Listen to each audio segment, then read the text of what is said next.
สายอันจางซื้อเลยยินข่าวว่าต่างเฮินนั้นแม่เปลี่ยนกินไว้ถึงใจลูกชายไหวขึ้นมือมาสู่แม่อยู่เฮินเยาฮอดถึงเฮิน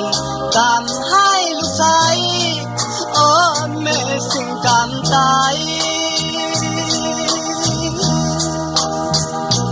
อัน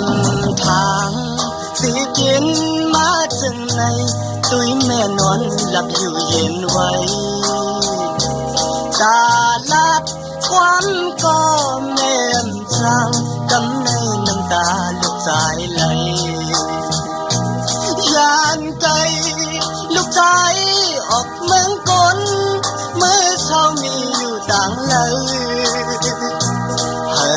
กะเห็นเธออำลืมลูกชายย้อนสู่ฝันไว้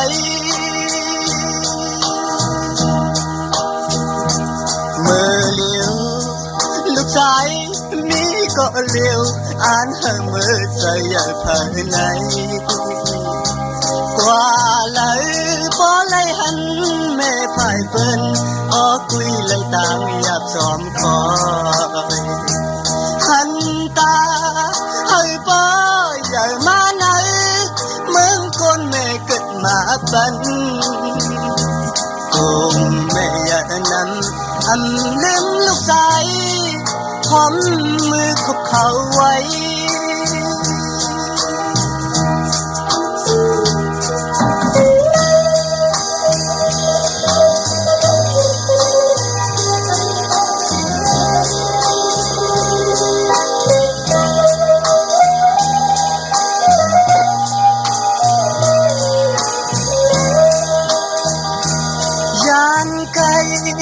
ลูกชาย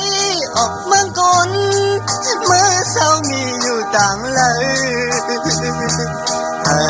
กระดิ่งใจอำลืมลูกชายพร้อมมือคุกเข่าไว้